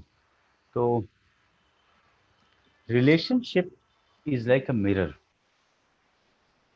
and if you want you could see yourself in that mirror. तो संबंध हैं वो एक तरह के दर्पण का काम करते हैं जिसमें कोई खुद को देख सकता है, अपने स्व को देख सकता है। कैसे देख सकता है? आपने मुझसे कहा कि चैतन्य तुम एक बेवकूफ इंसान हो। ये सुनकर मेरे अंदर एक रिएक्शन हुआ कि मैं तो बेवकूफ नहीं हूँ, मैं तो बड़ा समझदार हूँ, मैं तो बड़ा इंटेलिजेंट हूँ, मैं तो लिखता हूँ, पढ़ता हूँ और वगैरह वगैरह। तो वो रिएक्शन मुझे दो चीजें दिखा सकता है। एक तो ये कि आप जिसने मुझे बेवकूफ कहा, आप एक बदतमीज इंसान हैं, आपको ये नहीं पता कि किसी से कैसे बात करनी चाहिए। और दूसरी चीज है, मैं ये देख सकता हूँ कि आपके वैसा कहने पर मेरे अंदर क्या रिएक्शन, और आपके बगैर वो रिएक्शंस नहीं होंगे। अगर आपने मुझे बेवकूफ नहीं कहा होता तो मुझे गुस्सा नहीं आता। तो वो जो रिलेशनशिप है आपके और हमारे बीच, वो एक मिरर का काम करती है। यदि मुझे खुद को जानने में जिज्ञासा है, में रुचि है, तो मैं देखूंगा कि मैं एक गुस्सैल आदमी हूँ। जब मुझे कोई मूर्ख कहता है तो मुझे गुस्सा आता है। मेरी अपने बारे में एक इमेज है कि मैं एक बहुत समझदार और इंटेलिजेंट इंसान हूँ, और कोई भी इंसान उस इमेज को जैसे ही तोड़ता है मुझे गुस्सा आता है। तो मैं को जानने का एक रास्ता है, वो है संबंधों का आईना। और शायद ये अकेला एक रास्ता है, क्योंकि उसके बगैर आप अकेले गुफा में चले जाएं हिमालय पर, 20 साल के बाद लौटें और किसी शहर की सड़कों पे आएं और कोई इंसान आपके पैर पर, आपके अंगूठे पर अपना पैर लगा दबा दे आपके अंगूठे, और फिर देखिए कि आपका वो 20 साल का ध्यान और तपस्या कहाँ गई। वो क्षण आपको बताएगा कि आपके भीतर अभी क्या ऐसा छिपा हुआ है जिसको कि आप देख ही नहीं पाए। तो रिलेशनशिप में ही स्व एक तरह से खुद को उद्घाटित करता है। It's a process of self revelation. Relationship is a process of self revelation. Relationship exposes the contents of consciousness. संबंधों में चेतना की जो कंटेंट है, उसकी जो अंतर वस्तु है, वो उद्घाटित होती है। तो रिलेशनशिप हमारे किसके साथ होते हैं? लोगों के साथ होते हैं, विचारधाराओं के साथ होते हैं, वस्तुओं के साथ होते हैं। मेरी कार बहुत अच्छी है, मेरे पास किताबें हैं और वो मेरी हैं। कोई उन किताबों को छूता है तो मुझे गुस्सा आता है, कोई ले जाता है तो और ज़्यादा आता है, कोई वापस नहीं लौटाता है तो बहुत ही ज़्यादा आता है। तो मेरा किताबों से रिश्ता जो है वो बड़ा पॉजिटिवनेस का है। ये उस आदमी के बारे में कम बताता है जो मेरी किताब ले गया और नहीं लौटा है, ये मेरे बारे में बताता है कि मैं कितना पॉजिटिव हूँ,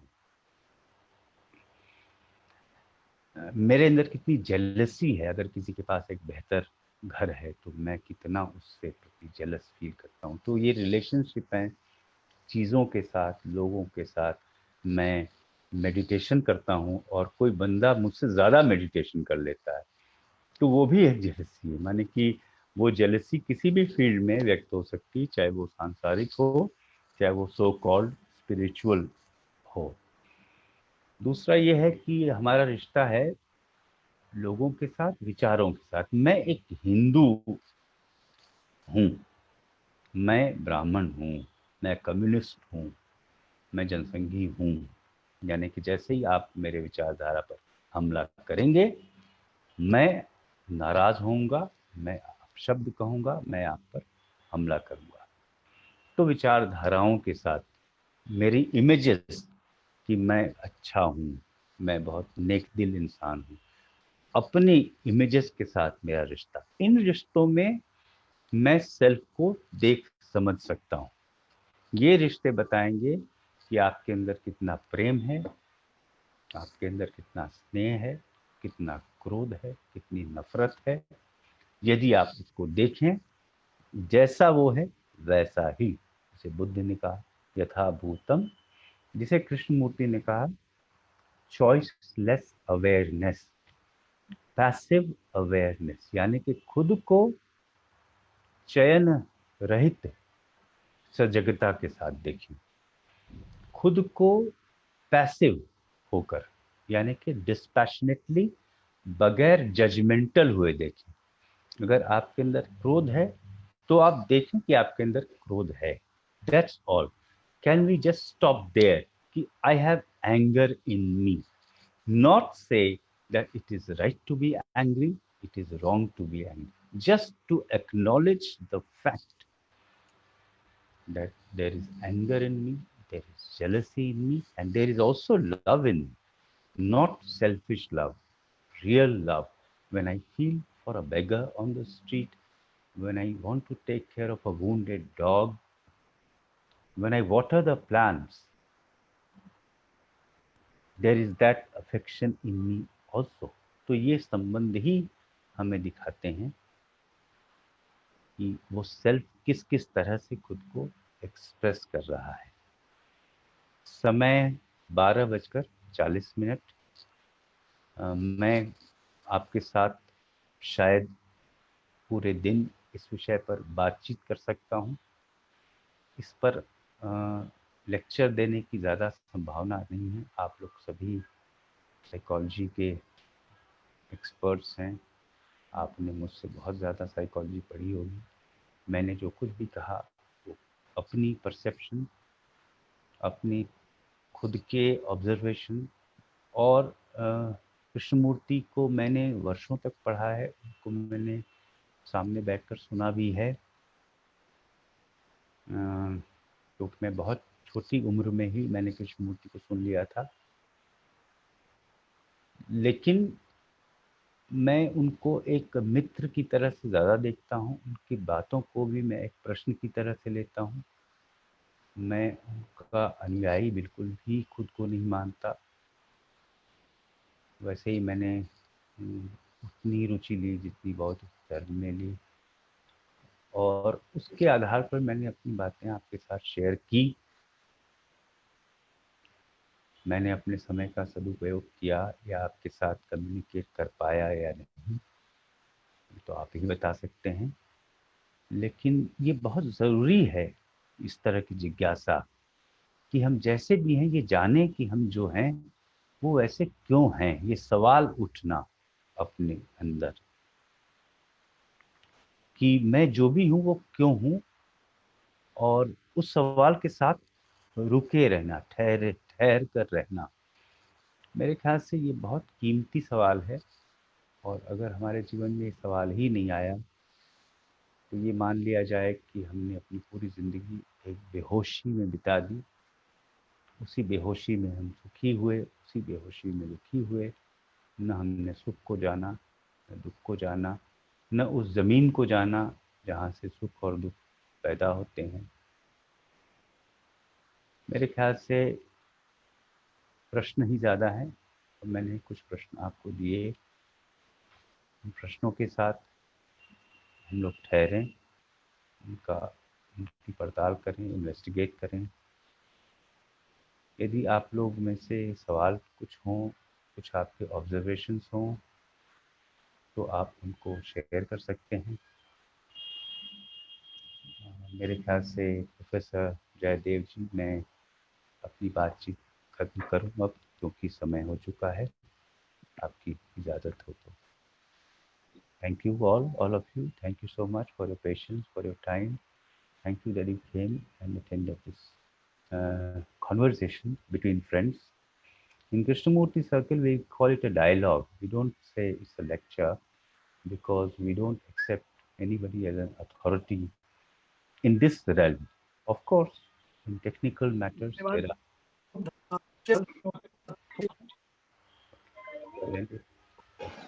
आकर गिरा जहन चूर चूर था, गिरा तो जहन चूर चूर था, कैसी बुलंदियों पे घुमाता रहा है वो। कीमती सवाल के मुतालिक कीमती चर्चा आपने की हमारे साथ हो, खुद पर विजय पाना हो, वो है ना कि एक प्रार्थना भी है कि खुद को जय करें। तो उसके लिए 3 उपकरण बताए गए हैं, आत्मज्ञान, आत्म संयम और आत्मसम्मान। तो आज की इस परिचर्चा में आत्मज्ञान से संबंधित आपने अत्यंत गूढ़ बातें और बेहद सरल ढंग से, बिल्कुल से एक अत्यंत आत्मीय ढंग से बात कर रहे हो, हम लोग बातचीत कर रहे हो मित्रवत। मुझे पूरा विश्वास है कि मेरे बहुत से छात्र जो अभी जुड़े हैं इस आभासी कार्यक्रम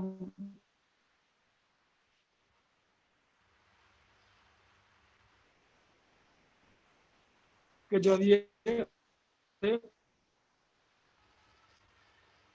उनकी आपने बहुत महत्वपूर्ण बातें आज साझा की। देखिए थेरापेटिक इफेक्ट। पहली बात जो आप बता रहे थे हम सब लोगों को कि self knowledge does not depend on any external authority. Krishnamurti कहते भी हैं कि कोई ग्रंथ, कोई किताब, कोई महात्मा, कोई गुरु आत्मज्ञान में आपका सहायक नहीं हो सकता, वो आपको बहुत आगे ले जा सकता। यही आपने कहा कि जो प्री कंसीव वो यह कि आत्मज्ञान का मसला जो है, आत्मज्ञान का विषय जो है, यह कोई अवस्था नहीं है, यह एक प्रक्रिया है जो सतत एवं अंतहीन चलती रहती है। ये कोई मकाम नहीं है जो आप हासिल कर लेते हैं, बल्कि ये एक सफर है जो मुसलसल चलता रहता है। ये दूसरी महत्वपूर्ण बात आपने बताई लोगों को। और तीसरी बेहद गौर करने लायक बात, देखिए प्रतिक्रियाएं आ रही हैं, मेरा अनुमान है कि अब आप देख पाएंगे जिस तरह के प्रतिक्रियाएं हमारे साथ जो इस कार्यक्रम में हमसे साथ जुड़े हैं वो मंतव्य आ रहे हैं, आप स्क्रीन पर देखें। और तीसरी महत्वपूर्ण बात जो आप बता रहे थे वह है कि संबंध जो है वही दर्पण का काम करते हैं जिनमें आप, जिसके जरिए आत्मज्ञान का दर्शन कर सकते हैं आप। Relationships are an excellent source of self knowledge. तो अब देखा जाए तो कोरोना काल में आत्मनियमन और आत्मनियंत्रण और आत्मज्ञान इतना महत्वपूर्ण हो गया है। उपभोक्तावादी संस्कृति, मानव का जो जीने का ढंग है उपभोगवादी, कंज्यूमरिस्ट, नदियों के प्रदूषण की बात आप कर रहे थे, या जीवन शैली जिस तरह से हम लोगों ने विकसित की है उसकी भी चर्चा हुई। तो कहने का मतलब कि हमारा जो संबंध है आपसी, एक आदमी का दूसरे आदमी से, आदमी का समाज से, समुदाय से, पूरे विश्व से, क्योंकि हम तो वसुधैव कुटुंबकम वाले लोग हैं। तो प्रकृति को जिस तरह से हम बरत रहे हैं जीवन में या उपभोग कर रहे हैं, तो इन सब बातों की ओर आपने बहुत ही खूबसूरत इशारे किए हैं। और आज की इस दोपहर मुझे लगता है, एक प्रतिक्रिया मैं अभी देख रहा था कि अब तो मांग होने लगी है कि ऐसे सत्र जो हैं आगे भी आयोजित किए जाने चाहिए। मुझे लगता है कि अब समय है, मैं अब इस सत्र को ओपन कर रहा हूं, ओपन सेशन। समय बहुत कम है, तकरीबन 10 मिनट के लिए आप अपने जिज्ञासाएं या मंतव्य या टिप्पणियां, कुछ तो आप लोगों ने लिखकर अपना मंतव्य स्पष्ट कर दिया है चैट बॉक्स में, लेकिन अगर आप कुछ कहना चाहें सत्वर तो अपना माइक अनम्यूट करें, माइक ऑन करें। आपका स्वागत है। विनती इतनी ही है कि कृपया अपनी बात संक्षेप में रखें ताकि अधिक से अधिक लोग अपनी बात रख पाए।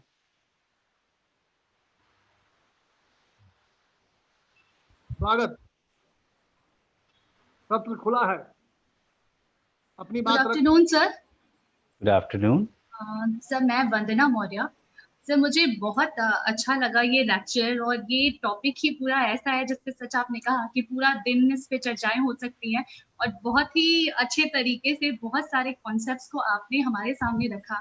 बस सर, एक जिज्ञासा थी मेरे मन में कि अभी जो कुछ चीज़ों पे बातें हो रही हैं, जैसे नोइंग योर सेल्फ और सेल्फ अवेयरनेस, क्या ये दोनों पर्यायवाची हैं या दोनों में कोई डिफरेंस है? और अगर हम देखें कि ये शायद सेम है या डिफरेंट है, लेकिन क्या ये अच्छा होता है, हमेशा बेहतर होता है टू नो योर सेल्फ, या फिर कुछ इसके दुष्परिणाम या नेगेटिव इफेक्ट्स भी हो सकते हैं? क्योंकि डिफरेंट शायद मेरे विषय का प्रभाव है कि different type of personality patterns हम देखते हैं, तो क्या उनके लिए भी ये उसी तरह से काम करता है? Thank you sir. Vandana ji, short में मैं ये कहूँ कि एक तरफ तो आप अपने बारे में जानती हैं, जो कि ज़रूरी है, क्योंकि अगर आप बिल्कुल हर मोमेंट फिर से शुरू करें तो शायद अगर आप अपने घर में अभी नहीं हैं या कॉलेज में हैं या घर में हैं, तो आप घर या कॉलेज नहीं जा पाएंगे, because every moment you are starting afresh. और ऐसा होता है, कुछ लोगों ने इसका इशारा भी किया है। कृष्णमूर्ति के बारे में भी कहते थे कि बहुत परिचित लोगों को जब वो देखते थे कई बार मिलने के बाद भी, तो उनको लगता था कि जैसे कि वो पहली बार उनको देख रहे हैं। वो अपनी मातृभाषा भी भूल गए थे, उनको कई चीज़ें कहते थे मुझे याद ही नहीं है। तो वो एक परिणाम आपके सामने है, एक इंसान जो हर वक्त कहता है कि die every moment to everything that you know, your happiness, your pleasure, your pain. लेकिन सेल्फ नॉलेज एक तरफ जरूरी है। You know you are teaching और you are student, you live here, that's your name. तो ये तो एक सेल्फ नॉलेज का हिस्सा। लेकिन जो आप इमोशनल फील्ड में अगर जाएं, को एक्सटेंड करें, तो आप देखेंगी कि इमोशंस के फील्ड में हर मोमेंट आप एक अलग तरह के सेंसेशन से होके गुजर रही हैं। किसी इंसान, मैंने जिस इंसान ने ये टॉक शुरू की, वो इंसान अब टॉक खत्म होने के समय कुछ और है। तो भीतर कुछ ऐसा है, वहां पर लगातार चीजें बदलती हैं, उसको लगातार देखना ही मेरे ख्याल से सेल्फ अवेयरनेस है। You watch yourself from moment to moment, which is a very difficult thing to do, because it is like watching every thought. हर विचार जो आपके मन से होकर गुजर रहा है, उस पर नजर रखना ये एक बहुत ही मुश्किल काम होगा, मुझे ऐसा लगता है। जिन्होंने इसका सुझाव दिया उन्होंने पता नहीं किस तरह से सुझाव दिया, लेकिन awareness is from moment to moment. Buddha के बारे में कहते हैं कि जब उनको ये समझ में आया कि हर चीज अनित्य है, इम्पर्मानेंस, तो वही उनकी बोधि का क्षण था, वो एनलाइटनमेंट का क्षण था। क्योंकि अनित्य का मतलब कि everything is changing for moment, thoughts, emotions, body, this whole world, external world, internal world, ये हर वक्त बदल रहा है। और वो मोमेंट जो है ना, वो भी एक शब्द है। वो मोमेंट घड़ी के हिसाब से कुछ और है, लेकिन साइकोलॉजिकल फील्ड में वो मोमेंट कुछ और है जो कि हर क्षण बदलता है। तो I don't know whether I have been able to answer exactly the question that you asked, लेकिन मुझे ये लगता है कि सेल्फ नॉलेज और सेल्फ अवेयरनेस में बेसिकली फर्क है। नॉलेज की अपनी भूमिका है, उसका अपना रोल है, उसका अपना महत्व है, हमारी फंक्शनल लाइफ में उसकी कीमत है। भाषा हम सीखते हैं, भाषा में अपने विचारों को व्यक्त करते हैं, इसका महत्व है। लेकिन जो मोमेंट टू मोमेंट अवेयरनेस है वो अलग चीज है। जी वंदना जी। और सर प्रणाम। मैं मनोज पटना से बोल रहा हूँ सर। मेरा एक सवाल है सर, सेल्फ के बारे में जो आपने जो मिरर की बात कही बहुत अच्छा लगा मुझे। संबंधों में सेल्फ को कैसे अपने सेल्फ को कैसे सुरक्षित रखा जाए। विभिन्न तरह हम सामाजिक, हम सब लोग एक सामाजिक प्राणी हैं और हमारा हर दिन नया संबंध, हर दिन नया जुड़ाव, हर दिन इस दुनिया से हम हर वक्त नए नए लोगों से जुड़ रहे हैं। पुराने लोग भी होते हैं, फिर नए नए संबंध जुड़ते चले जाते हैं। तो इन सब के बीच में तो हमारा बढ़िया जो है, सोशल सबके लिए हुए है। हमारा जो ये सेल्फ है ये बेचारा बीच में फंस जाता है। तो पुराने संबंध और नए आने वाले संबंधों के बीच में अपने जो वर्तमान जो सेल्फ है, जिसको हम सेल्फ नॉलेज बोल रहे हैं, सेल्फ नॉलेज की बात कर रहे हैं, उसकी रक्षा कैसे की जाए। आप देखिए कि सेल्फ की एक बहुत गहरी फिक्र ये होती है कि वो अपने आप की रक्षा करे, क्योंकि एक्चुअली वो बहुत असुरक्षित है। अगर वो सिर्फ एक मेंटल कंस्ट्रक्ट है जो कि हमारे संस्कारों, प्रोग्रामिंग, कंडीशनिंग की वजह से और हमारे गलत तरह के इंटरैक्शंस की वजह से अस्तित्व में आ गया है, तो वो तो सुरक्षित है ही नहीं। और उसके असुरक्षित होने को स्वीकार करने में ही मेरे ख्याल से कोई उसका मतलब है, क्योंकि सेल्फ तो जो चीज़ हर क्षण बदल रही। अब आप, ये कैसा सवाल है कि मैंने रेत पर अपना मकान बनाया है और मैं चाहता हूँ कि वो हमेशा वो बना रहे, तो वो तो बना ही नहीं रह सकता है। हमारा सेल्फ वही एक अनस्टेबल सी चीज़ है। इसीलिए हम लोगों ने कई तरह की चीज़ें यूज़ की ना, जैसे कि आप प्रेम कहते हैं कि I will love you for ever.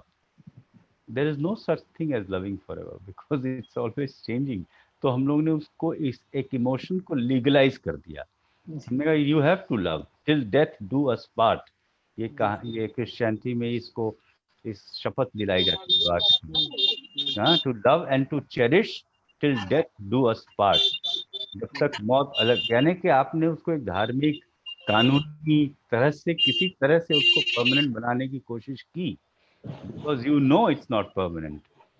तो the self itself is a very impermanent structure, changing from moment to moment. Somehow अगर हम लोग उसको इसी तरह से देखें तो समाज जैसा है वैसा फिर रह नहीं पाएगा। हमको परमानेंसी चाहिए, हमें एक ऐसे इंस्टीट्यूशंस चाहिए जो कि परमानेंट हों। अगर आपके जीवन में बुद्ध और कृष्णमूर्ति और आइंस्टाइन हमारे सिस्टम्स को चलाने लगे, सरकारें और संस्थाएं, शायद चलेंगी ही नहीं। और तो हम लोगों ने बनाया है उसी सेल्फ के लिए, ये पूरी व्यवस्था भी बनी है। तो ये सवाल कि उसको कैसे सुरक्षित रहे, ये अपने आप में ही बड़ा कॉन्ट्रडिक्टरी सवाल। जो चीज़ है ही नहीं वो सुरक्षित भी कैसे रह सकती है। अच्छा, अब जी बहुत बहुत धन्यवाद सर, थैंक यू। एक दो और प्रश्न। मनोज धन्यवाद मनोज। थैंक यू, अब प्रणाम सर, थैंक यू। हाँ, ज्ञानेंद्र ज्ञानी जी आपको आप प्रणाम सर। आप और प्रिंसिपल सर को प्रणाम है, मेरे सारे गुरुजनों को सादर प्रणाम है। आप लोग इतनी अच्छी जानकारी दिया गया सर, मैं बहुत अभिभूत हूँ। चैतन्य नागर सर जी, आपका बहुत बहुत धन्यवाद सर, आपने मेरी ज्ञान कीजिए मनोज, वीडियो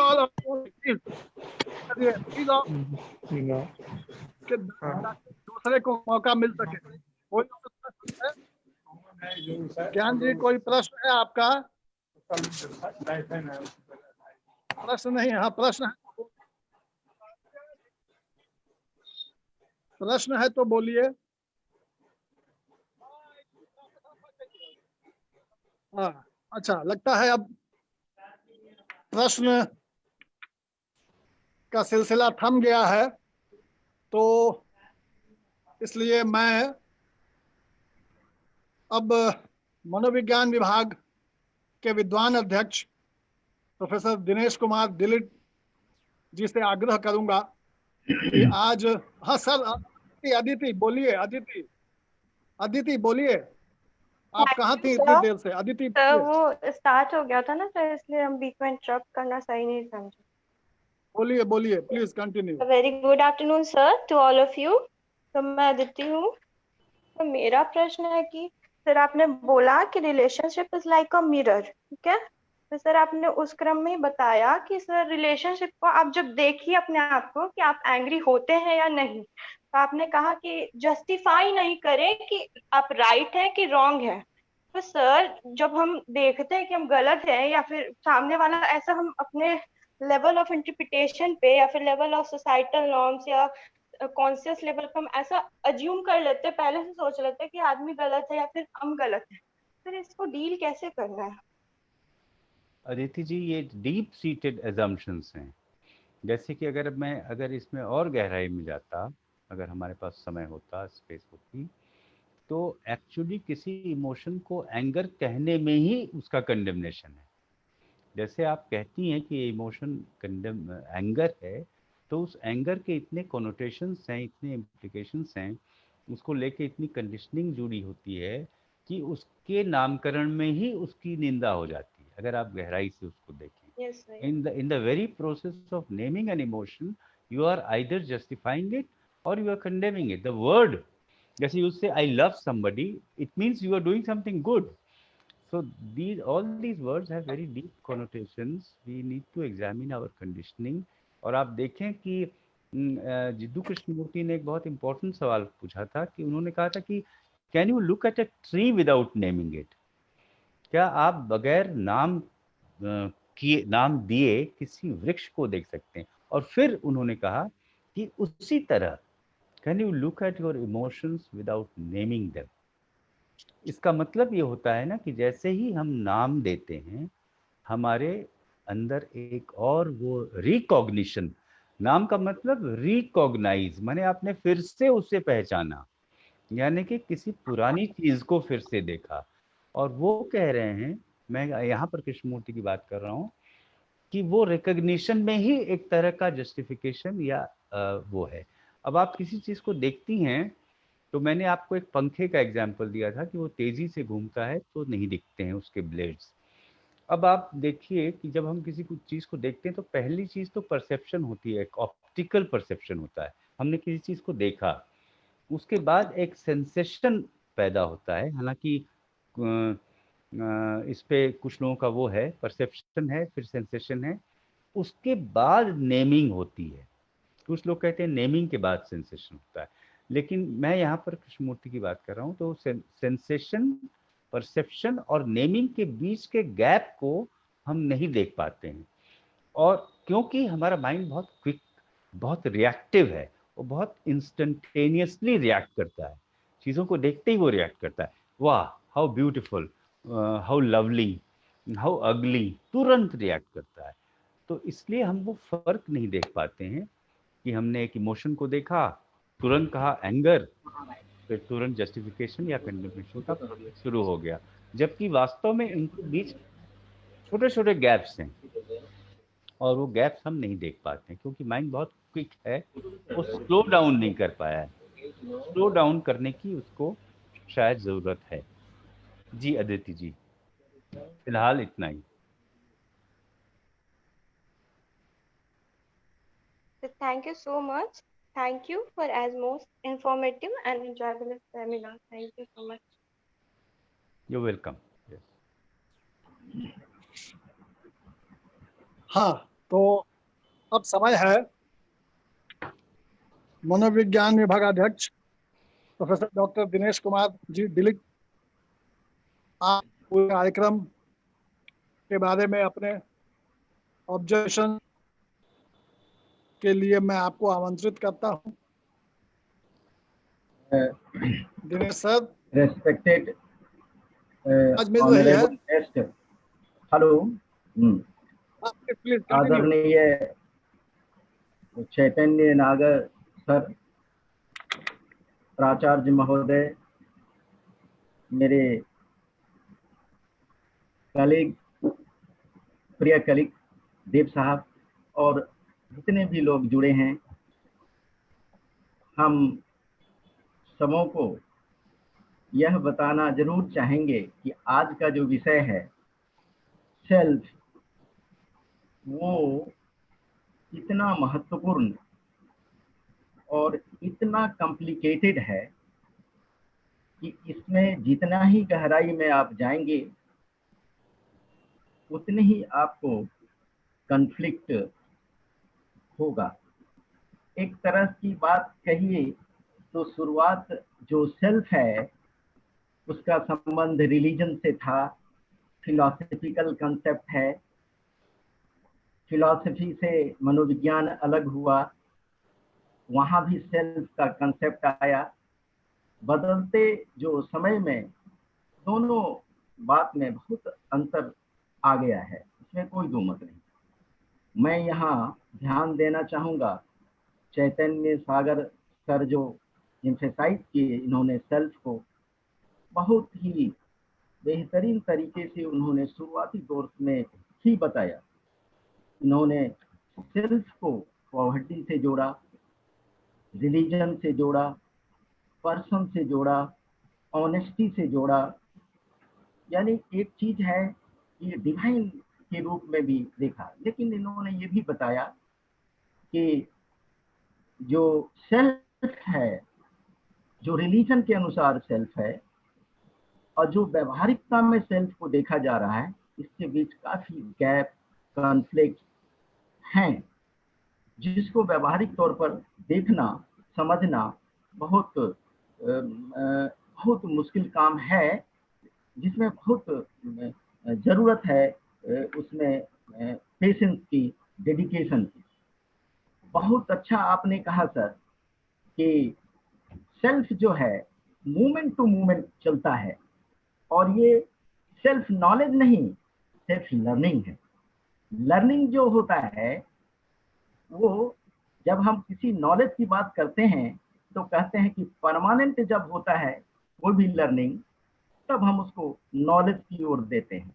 लेकिन यहाँ जो सेल्फ खुद डेंजर में है, जो अपना जगह बनाया है कॉन्फ्लिक्ट से, विरोधाभास से, वो खुद सुरक्षित नहीं है, तो निश्चित तौर पर ये नॉलेज के रूप में नहीं देखा जाना चाहिए। निश्चित तौर पर इसे सेल्फ लर्निंग कहा, जो बहुत ही सही प्रतीत होता है।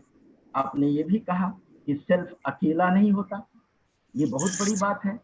एग्रेशन का उदाहरण आपने लिखा, एग्रेशन एक इमोशन है, सेल्फ को इमोशन से जोड़ के आपने देखा, इसको लिंग्विस्टिक फेनोमेनन के रूप में भी देखा आपने, बंडल ऑफ मेमोरीज की बात की, बॉडी माइंड रिलेशनशिप पर आपने जोड़ दिया, लाइफ स्टाइल डिजीजेज को कंट्रोल करने की बात आपने इससे बताई, इमोशनल जो इंटेलिजेंस है उसकी भी बात की आप सर। आपने ये भी बताया कि कैसे सेल्फ को समझा जाना चाहिए।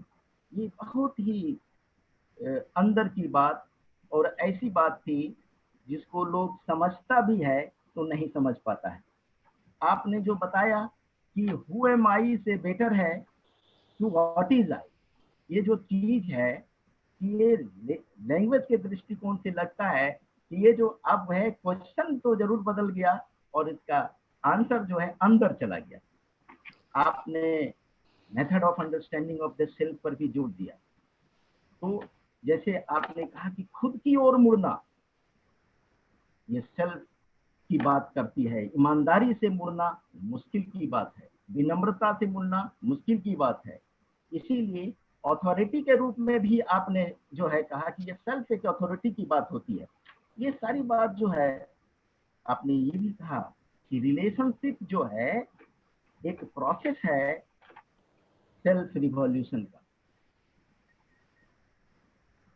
जो कि जुड़ता है पीपल से, थॉट से, पर्सन से। तो आज के समय में सेल्फ को समझना और सेल्फ का संबंध निगेटिव थॉट से है। और आज हम मनोविज्ञान में बात जब करते हैं मेंटल मैकेनिज्म की, तो मेंटल मैकेनिज्म एक बचाव का रास्ता है। आदमी अपने आप को कैसे बचा सकता है, यदि सेल्फ को समझ जाए तो मेंटल मैकेनिज्म की जरूरत ही नहीं पड़ेगी। मेंटल मैकेनिज्म जो है इसीलिए उसको सेल्फ डिफेंस कहा गया है। आपने जो सर बताया ये बहुत बहुत गहराई की बात थी। हालांकि फिलोसफिकल अप्रोच तो निश्चित तौर पर है, जरूरत तो सबों की है। इसीलिए हमारा ऑब्जर्वेशन है कि आज जो सेल्फ पे आपने जो बिल्कुल फ्लॉलेसनेस के साथ जो बोला है, कोई लेक्चर नहीं दिया है, आप बहुत सहज भाषा में इसको अभिव्यक्त किए हैं। ये इससे सभी लोग, जितने भी लोग, चाहे वो शिक्षक हों, विद्यार्थी हों या रिसर्चर हों, कोई भी हो, हर व्यक्ति के लिए बहुत लाभप्रद है। ये भी आपने कहा कि सेल्फ 50 मिनट में सेल्फ के बारे में समझना बहुत मुश्किल है, ये दिनों तक चर्चा चलेगी तो भी सेल्फ है। सेल्फ जब ये कंजर्व्ड नहीं है, वो खुद सेफ नहीं है, इसीलिए सेल्फ जो है, जब उसका इस अस्तित्व की बात करते हैं, नेचुरली अपने आप को समझना, अपने आप के तरीकों से समझना, यही बात है। बहुत बहुत धन्यवाद सर। ये हम समझते हैं कि ये जो कार्यक्रम है, बहुत कम ही समय में मेंटल हेल्थ पर बात हम लोग करते हैं, तो सेल्फ का संबंध तो मेंटल हेल्थ और वेलबींग से है। आदमी जब सेल्फ को समझता है तो निश्चित तौर पर वो निगेटिव इमोशन से बचता है और मेंटल हेल्थ उसका बेहतर होता है। इसीलिए आज के विषय पर जो आपने व्याख्यान दिया, हम समझते हैं कि बहुत बहुत लाभकारी है। Thank you very much sir. आपको बहुत बहुत हम आभार व्यक्त करते हैं और हम समझते हैं कि आए दिनों में भी आपका जो है, हम लोगों को सौभाग्य मिलेगा आपसे सुनने का, सौभाग्यवान। Thank you sir. Thank you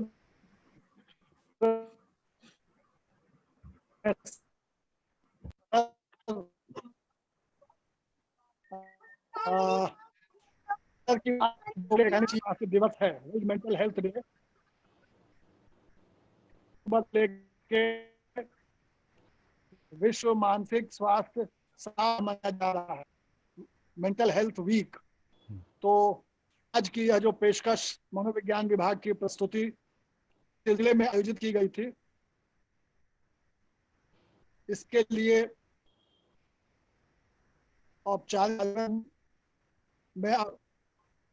औपचारिक धन्यवाद ज्ञापन के लिए मैं आमंत्रित कर रहा हूं IQAC के हमारे उत्साही साथी और IQAC के ऑडिटर हैं, वैसे तो फिजिसिस्ट हैं लेकिन ऑलराउंडर भी। धन्यवाद सर। हीना शर्मा जी, आपको मैं बार बार म्यूट कर रहा हूं, आप अनम्यूट कर लें। धन्यवाद सर। हमारे माननीय प्रधानमंत्री जी 130 करोड़ आबादी का हवाला बराबर दिया करते हैं, और एक बार उन्होंने कहा कि हमारे देश की 130 करोड़ आबादी में हर एक व्यक्ति इस देश को अगर एक कदम आगे बढ़ाएगा तो ये देश बहुत आगे बढ़ जाएगा। उस पर हमारे गुरु प्रोफेसर HC वर्मा जी का फेसबुक पर कमेंट आया था कि बशर्ते कि सारे कदम एक ही दिशा में आगे बढ़ें। Every individual comes on this planet with immense potential, but a large proportion of this potential remains unexploited and untapped, and hence is unable to add to the GDP of the country. This is due to the fact that we fail to recognize ourselves, comprehend the connection of the metabolic activity of our mind, body, soul, and our physical actions. We are witnessing a variety of psychosomatic and psychiatric problems, especially among the young human resources of this country. I believe it to be a consequence of not knowing ourselves and unaware of our hidden abilities and productive parameters. The so-called superiority or inferiority complex also is a consequence of the same. It was a very relevant talk and discussion on a topic worth pondering for every active individual. I express my gratitude on behalf of the entire college family to Shri Chaitanya Nagar ji, who spared his valuable time and graced us with his thought-provoking scholarly talk. Thank you very much, sir, once again. In spite of the fact that our honorable principal is an important and integral part of the extended family of college, and this was very much his activity only, but for the kind of commitment he encompasses and his restlessness to add some new accolades and glory to the prestige and academic identity of college at every moment of time, he deserves to be thanked at least. Our gratitude to you, sir, and thank you very much for your incomparable benevolence and brotherhood for the teachers, non-teaching employees, and students of college. It would be great dishonesty if I don't especially mention the name of Professor Jayamangal Devji, who is known for his scholarly and artistic articulations. He is always passionate to arrange lectures of the recognized national and international scholars having a rare and distinct scholastic values. He is the hero behind the scene for this program also. Thank you very much, sir. I am beholden to the HOD of Psychology, Professor Dinesh Kumar ji, who is known for his simplicity and has engraved an unerasable mark in psychology due to his abilities. Thank you, Dinesh Babu. My special gratitude is there for Professor Tarni ji, who has established his unmatched credentials as a psychologist and a good and benevolent human being thought throughout the country. Thank you very much, sir, for gracing us with your valuable presence. I express my gratitude to all the faculty members of psychology, Professor Kirti, Professor Sangeeta Sinha, Professor Vandana Maurya, Dr. Sanyukta, and all the other teachers of the department for making this program a grand success. I express my sense of gratitude to Professor Praveen Kumar ji, who were present throughout the program and who spared his valuable time to make this program worth. I am sorry not to be able to name everybody who graced us with their presence, but I am beholden to all of you.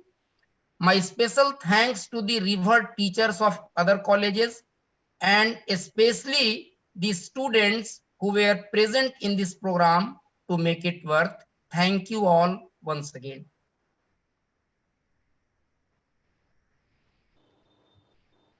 तो Jaimangal sir, अध्यक्ष की अनुमति से इस सभा को खत्म किया जाए। हाँ जी जी जयमंगल जी, सभा को समाप्त करने की घोषणा किया जाए। जी सर, आपकी अनुमति से सभा संपन्न हुई। चलिए बहुत बहुत धन्यवाद।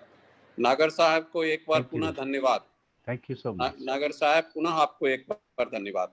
Thank you, you welcome sir. Thank you. May I leave now? जी नमस्कार, धन्यवाद। Thank you.